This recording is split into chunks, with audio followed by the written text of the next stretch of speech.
சிவகங்கை மாவட்டம் வேளாங்குளத்தில் பாஜக நிர்வாகி படுகொலை செய்யப்பட்டதை கண்டித்து அவரது உறவினர்கள் மற்றும் பாஜகவினர் சிவகங்கையில் சாலை மறியல் போராட்டத்தில் ஈடுபட்டுள்ளனர்.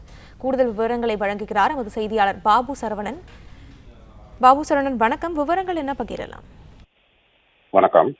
சிவகங்கை மாவட்டம் வேளாங்குளத்தைச் சேர்ந்தவர் செல்வகுமார். இவர் அப்பகுதியில் செங்கல் சூளை வைத்திருக்கிறாரு. இவர் பாஜக கூட்டுறவு பிரிவில் மாவட்ட செயலாளராகவும் இருக்காரு. இவர் நேற்று நள்ளிரவு அவரது வேளாங்குளத்தில் உள்ள அவர் வீட்டுக்கு இருசக்கர வாகனத்தில் சென்றுட்டு இருக்காரு. அப்போது அவர் பின்தொடர்ந்து வந்த மர்ம நபர்கள் அவரை வெட்டிவிட்டு அங்கிருந்து தப்பி சென்றாங்க. அப்போ வேளாங்குளம் கிராம மக்கள் அந்த வழியா வந்தவர் செல்வகுமாரை 108 ஆம்புலன்ஸ் மூலம் சிவகங்கை அரசு மருத்துவமனைக்கு அழைத்து சென்றனர். சிவகங்கை அரசு மருத்துவமனையில் செல்வகுமாரை பரிசோதித்த மருத்துவர்கள் அவர் இறந்து விட்டதாக தெரிவித்தனர். அதனைத் தொடர்ந்து அவரது உடல் பிரேத பரிசோதனைக்காக சிவகங்கை அரசு மருத்துவமனையில் வைக்கப்பட்டிருந்தது.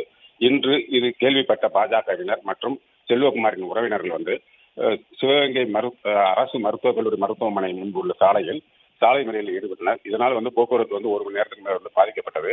காவல்துறையினர் உறவினர்கள் மற்றும் பாஜகவினர் பேச்சுவார்த்தை நடத்தி வருகின்றனர்.